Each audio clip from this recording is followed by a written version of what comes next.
Gas cylinder के लगातार बढ़ते हुए दामों को लेकर के इस वक्त हम चर्चा करने वाले हैं। युवा कांग्रेस के पदाधिकारी हमारे साथ मौजूद हैं। सर, आपका शुभ नाम बताएंगे? मेरा नाम आशीष मिश्रा है। मैं युवा कांग्रेस का कार्यकर्ता हूं और कांग्रेस का एक कार्यकर्ता हूं, कांग्रेस का एक सिपाही हूं, साथ ही देश का एक जिम्मेदार नागरिक हूं। आशीष जी, ये लगातार गैस सिलेंडरों के दामों में जो बढ़ोतरी हो रही है, इसका मुख्य कारण आप किसे मानते हैं? क्या इसके कारण जो है आम जनता के ऊपर कितना भार पड़ रहा है, ये भी जरा बताएंगे। निश्चित रूप से जनता के ऊपर तो भार पड़ ही रहा है, चाहे वो मध्यम वर्गीय हो, चाहे वो गरीब परिवार से बिलोंग करता हो, उनके ऊपर भार पड़ रहा है। इस महंगाई का मार पड़ रहा है। केंद्र में बैठी है नरेंद्र मोदी जी की सरकार को ये दिखाई नहीं दे रहा है कि जनता पे उनके महंगाई का कितना ज़्यादा प्रभाव पड़ रहा है। आज हम डेली रोजमर्रा की चीज़ों में भी देखते हैं, तो चाहे वो आपके घर में हो या मेरे घर में हो, सभी के घर में चाहे पेट्रोल हो, डीजल हो, चाहे वो रसोई गैस हो, ये मूलभूत चीजें हैं जो हर किसी की आवश्यकता है। तो इन सब चीजों में लगातार दाम का बढ़ाना कहीं ना कहीं महंगाई की ओर देश को ढकेलना साबित हो रहा है। आखिरकार लगातार जो गैस सिलेंडरों के दाम है तो बढ़ रहे हैं, इसका कारण क्या हो सकता है? क्यों बढ़ाए जा रहे हैं? इस पर आप क्या कहेंगे? निश्चित रूप से देश की जनता को दिख रहा है, कुछ चंद उद्योगपतियों के खिलाफ नहीं है कांग्रेस, लेकिन कुछ चंद एक दो उद्योगपति परिवारों को फायदा पहुंचाने के लिए, चाहे अभी देखेंगे कि अडानी जी के ऊपर जिस तरीके से वो आया कि वो कितने नंबर से कितने नंबर में खसक गए, ये तो आप सभी को पता है कि दूसरे नंबर का अमीर व्यक्ति आज कितने नीचे गिरते ही जा रहा है पायदान में। निश्चित रूप से चाहे वो LIC का पैसा हो, चाहे बैंकों का पैसा हो, ये सब उठा करके इन दो चार उद्योगपतियों को दे दिया जाता है और उसके बाद वो पैसा धड़ाक से गिर जाता है और डूब जाता है, ऐसा बोल करके। तो निश्चित रूप से देश को नुकसान होता है।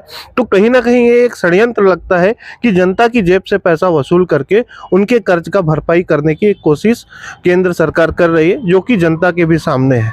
यूथ कांग्रेस के प्रदेश सचिव के द्वारा एक बयान जारी किया गया है। उसमें कहा गया है कि चंद उद्योगपतियों को फायदा पहुंचाने के लिए मोदी सरकार के द्वारा लगातार जो है चीजों के दाम बढ़ाए जा रहे हैं और साथ ही साथ जो है गैस सिलेंडर और पेट्रोल पर उन्होंने बयान देते हुए कहा है कि कुछ चंद उद्योगपतियों को फायदा पहुंचाने के लिए इस प्रकार से जो महंगाई बढ़ाई जा रही है। हमारे साथ इस वक्त मौजूद हैं अविनाश जी इस वक्त मौजूदा बस्तर जिला अध्यक्ष हैं और इनसे हम जानने की कोशिश करेंगे कि इस प्रकार जो आरोप लगाए जा रहे हैं ये कहां तक सही हैं और इस पर अविनाश जी का क्या कहना है। अविनाश जी, ये जो आरोप लगाए जा रहे हैं कि चंद उद्योगपतियों को फायदा पहुंचाने के लिए भाजपा के सरकार के द्वारा लगातार LPG और कई पेट्रोल उत्पादों के दाम बढ़ाए जा रहे हैं, इस पर आप क्या कहेंगे?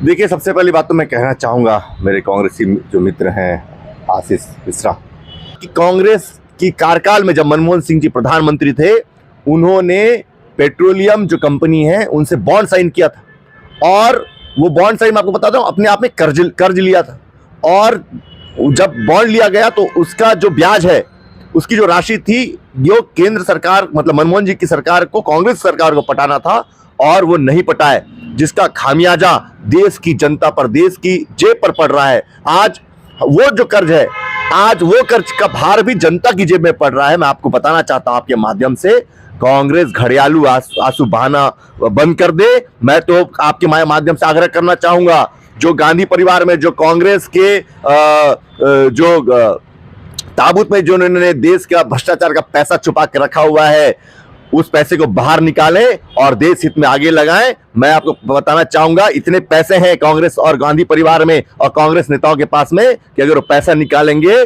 तो गैस का मूल्य 100 रुपए पहुंच जाएगा।